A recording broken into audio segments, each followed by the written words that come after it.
أعوذ بالله من الشيطان الرجيم. بسم الله الرحمن الرحيم. وإن كنتم في ريب مما نزلنا على عبدنا فأتوا بسورة من مثله وادعوا شهداءكم من دون الله إن كنتم صادقين.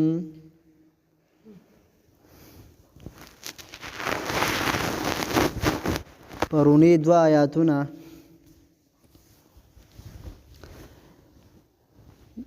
هغې کې د الله رب العزت د وحدانیت ذکر وشو چې الله ستاسو هغه خالق دی، هغه رب دی چې تاسو پیدا کړي، ستاسو نه مخکې نور امتونه پیدا کړي دي. او الله رب العزت د خپلې بندګۍ د خپل عبادت اعلان کوي تاسو ته چې تاسو صرف د الله عبادت وکئ او نور معبودان شریکان پرېږدئ. نو دا دوه آیاتونه پرونی دي که ټول د الله رب العزت صفات بیان شو او د غیر الله نفي تې وشوه. نن چې کوم آیات تلاوت کړی شو ستاسو مخکې، نو دې کې الله رب العزت چیلنج ورکوي کافرانو ته او چیلنج ورکوي ټولې دنیا ته. شایانه سم کېنه، دا قرآن بند کړه، زوده شوی ولې نو خوب درځي درله. دقه الله رب العزت چیلنج ورکوي ټولې دنیا ته په دې آیات کې، ځکه چې په مدینه منوره کې یا په مکه مکرمه کې داسې بعضې خلق وو او اوس هم بعضې داسې کمیونس ګمراه فرقې شته چې د هغوی به دا ویل چې دا پیغمبر صلی الله علیه وسلم چې دا کم قرآن کریم مونږ ته بیانوي دا دی د ځان نه وایي، دا د الله کلام نه دی. ورقه ابن نوفل د هغه نوم اخلي چې نبي علیه السلام به د هغه خواله تله او دا لیکلي چې زده کړي دا قرآن چې زده کړی دی اوس یې مونږ ته وایي. نو د هغې په باره کې الله رب العزت چې دی هغه چیلنج ورکوي ټولو خلقو ته، که تاسو دا قرآن کریم د الله کلام نه ګڼئ او تاسو دا وایئ دا د الله کلام نه دی، د الله قرآن نه دی او د الله کتاب نه دی، نو تاسو راوړئ د دې کتاب په مثل باندې یو بل کتاب. که داسې نشئ کولی نو د دې کتاب د یو صورت امره یو صورت راوړئ. که داسې نشئ کولی د دې کتاب د 10 آیاتونو امره 10 آیاتونه تاسو راوړئ، دې به شانتې جوړ کړئ راوړئ. نو دا چیلنج د هغه وخت نه واله تر قیامته پورې به د چا جرأت نشته چې دې چیلنج جواب ورکړي، دا چیلنج قبول کړي. سورت څه ته ویلی کېږي؟ سورت یو محدوده حصه د قرآن کریم چې د هغې ابتدا او انتها معلومه وي، لکه الحمد نواله ولضالین پورې دا سورت دی. ان اعطیناک الکوثر ونحر پورې دا سورت دی ټوله. علم تر کیف معقول پوری دا غون صورت ده. داسې یو صورت راوړی د دې په شکل باندې.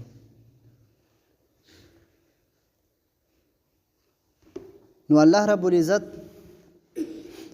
زمونږ د نبی کریم صلی الله علیه وسلم دا معجزه هغه همیشه وساتله او تر قیامته پورې به دا معجزه ژوندی وي. نبی علیه السلام خو به ډېرې معجزې وي او ډېر کمالات وو، خو دا قرآن کریم د نبی علیه السلام غټه معجزه ده. معجزه ویلی کېږي په عربۍ کې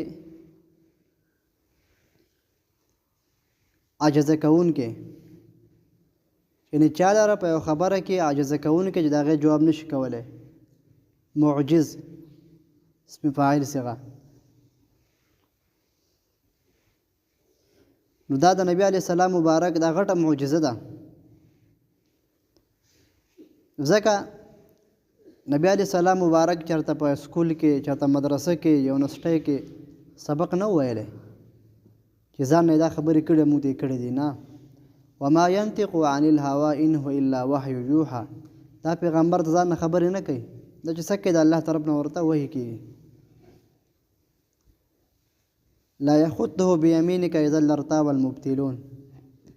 نبی علیه السلام صفت ته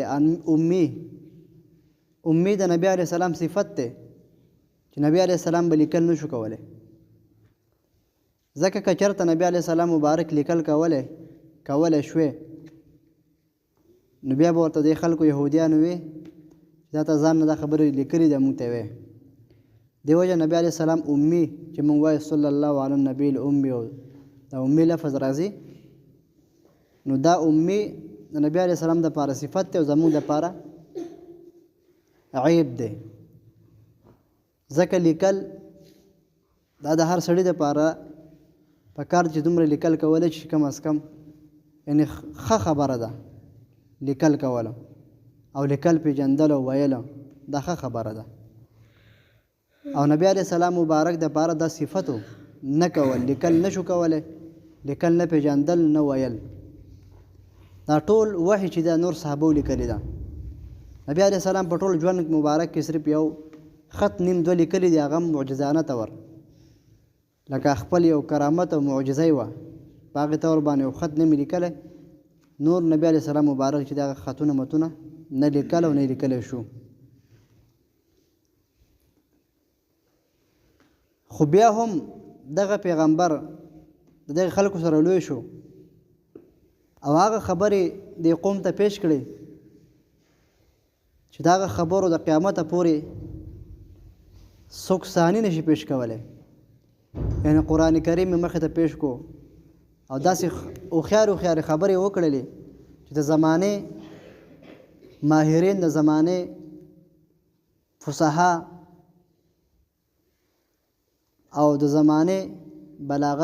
بلاغت والا هغوی د هغې خبرو جواب نشي ورکولی. ځکه پیغمبرو داسې ښایسته خبرې حلاوت القرآن، یعنی مسلمانانو خو څه کې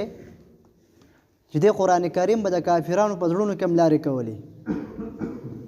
او کافرانو به خوي دا خبره بالکل موږ منو، دا حق پیغمبر دی، دا حق قرآن کریم دی، دا ځان نه خبرې نه دي، دا د الله کلام دی، خو موږ یې نه منو، بس ضد کوو، نه منو.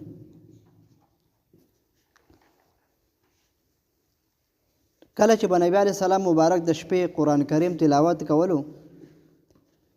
نو یو څو کافران دي، هغه د مکې د کافرانو سرداران دي، مشران دي، لکه ابو جهل او اخنس ابن شوریم داسې وغیره نورو چې ماښام به نبی علیه السلام مبارک قرآن کریم په مانځه کې ویلو په نفلونو کې، نو دوی به غلې غوندې کې لاړل، سیټه به ودرل پټ غوندې کې، او د نبی علیه السلام د سهاره پورې به دا قرآن کریم به اورېده، تلاوت به اورېدو. نو کله چې به دوی راواپس شول په لاره کې به یو بل نه مخله ورغله، نو وایي تا څه کول، هغوی تا څه کول، بل وایي تا څه کول، نو دروغ خو به یې نه وي، وی مونږ د دې پیغمبر د قرآن اورېده چې یار دی رښتیا وایي که دروغ وایي. نو یو بل به یې ملامته کړو چې ګوره داسې مه کوئ، مونږ خو د کافرانو مشران یو، که مونږ داسې کوو نو دا دین خو به نور مضبوط شي، اسلام به مضبوط شي او خلک به ټول مسلمانان شي. داسې به مونږ نه کوو چې مونږ به راځو د شپې او د پیغمبر قرآن به اورو مزې به تیالو او سهار بیا انکار کوو. دا زمونږ دپاره ښه خبر او صحیح ده. د ټولو په دې باندې اتفاق وکړو چې کله سبا ماښام شو نو هر یو په زړه کې دا خبر راله چې هر موږ هسې پرون واده کړې ده پلانکې خو به نه راځي، زه به لاړ شم پټ غوندې که به د دې پیغمبر دا قرآن بیا واورم چې دی څه وایي. ځکه دې قرآن به په زړونو کې لارې کولې که نه، بیا د پیغمبر د مبارکې خولې نه چې یو لفظ وځي قرآن کریم وځي نو هغه پکې به څومره تاثیر څومره اثر به نو چې نبي علیه السلام به په نمتونو کې قرآن کریم وي نو بیا به د ابوجهل او اخنس ابن شریم او دغه ابولهب وغیره دی به بیا راغلي ول او دوی دا خیال چې د پلانکې به نه راځي زه به لاړ شم. نو په دې اراده به ټول راغلي وو او پټ غوندې دیوال شاته به پړ شي او غوږ به یې ایښی و چې دا پیغمبر څه وایي په دې نفلونو کې. نو په زړه کې لکه دومره بول اثر به یې په زړونو کې ولا کوو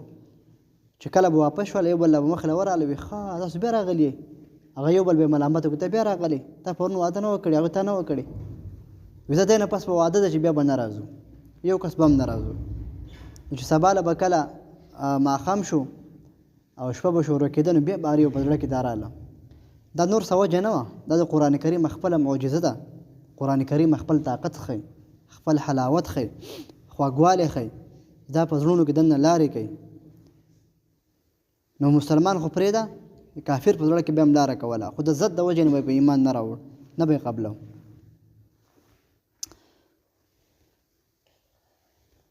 په هره زمانه کې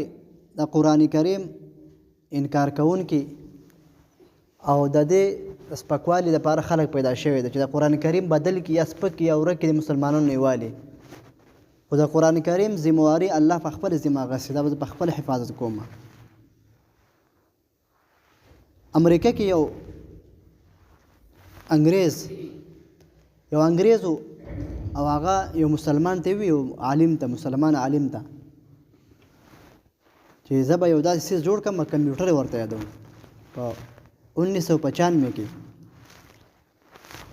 اوس چې دی نو هغه 2023 دی که نه 1995 دا 27 کال یې وشو زمونږ ایله پیدایش دی. په دغه وخت کې یو انګریز مسلمان ته وي چې زه یو کمپیوټر به جوړ کړم او دا قرآن کریم د عربۍ ژبه چې ده د عربۍ ژبې نه بعد تاسو نورو ژبو ته هغه ترجمه کوي، بس د عربۍ د لفظ ترجمه به کوي او په عربۍ جمع کې چې څومره غلطیانې دي هغه به وکاږي. بهرحال هغه وایي چې ښه ده جوړ کړه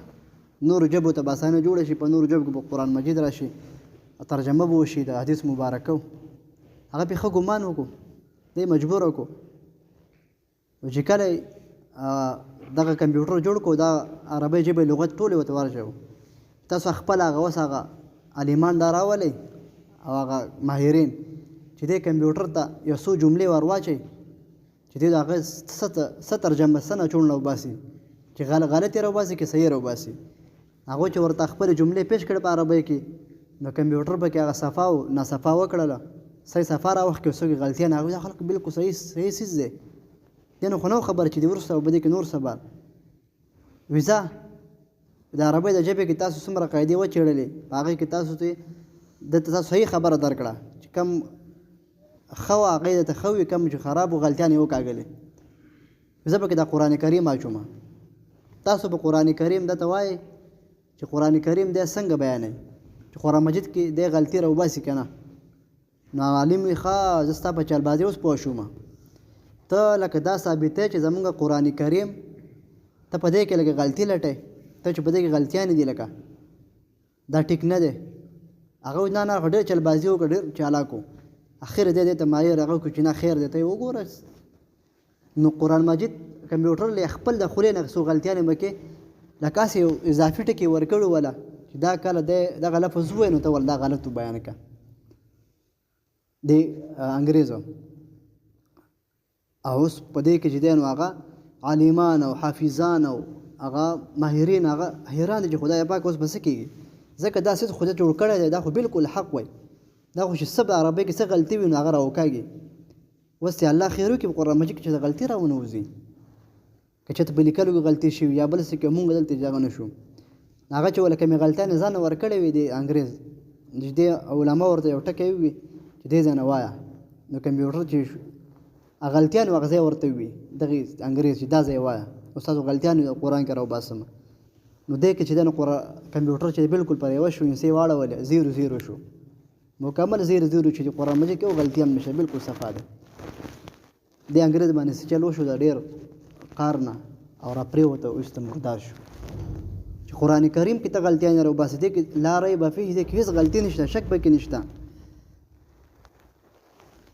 نو قرآن مجید چې دا داسې یو فصیحه ژبه ده چې قرآن مجید چیلنج ورکوي ټولې دنیا ته که تاسو وایئ دا قرآن مجید د الله کلام نه دی تاسو نه رشئ د قرآن په شانتې یو نمونه راوړئ مخې ته پیش کړئ قیامته پورې چیلنج دی هر قسمه زور چې کوم دی هغه دوی غیر ورکړی دی پیغمبر ته تعزیت دا زور د اذان د تکلیف ورته رسولی دی تاسو قرآن مجید مقابله وکړئ چې موږ منو وکړئ نو چیلنج دی نشي کولی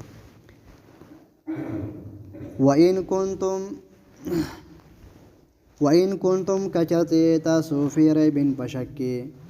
مما دا هغې څه نه نزلنا چې مونږ نازل کړي دي علی عبدنا په خپل بنده باندې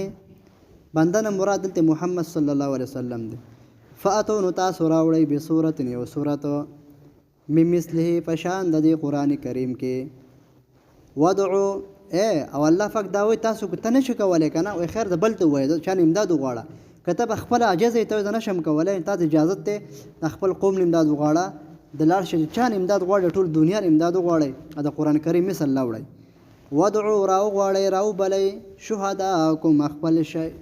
شهداکم خپل مشران خپل حاضرین هغه حاضر کړئ من دون الله سوا د الله نه ان کنتم صادقین کچر تاسو رښتونی یئ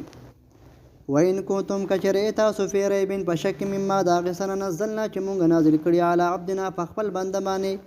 فاتو تاسو راوړئ بصورت یو صورت من مثلې په شان د دې قرآن کریم کې ودعو راوبلئ شهداکم خپل مشرانو خپل هغه شهدا حاضرین من دون الله سوا د الله نه علاوه د الله نه ان کنتم صادقین کچر تاسو به د خپلې خبرې کې رښتونی یئ سبحان ربک رب العزة عما یصفون سلام علی المرسلین والحمد لله رب العالمین ربنا ظلمنا أنفسنا وإن لم تغفر لنا وترحمنا لنكونن من الخاسرين ربنا فاغفر لنا ذنوبنا وكفر عنا سيئاتنا وتوفنا مع الأبرار آمين برحمتك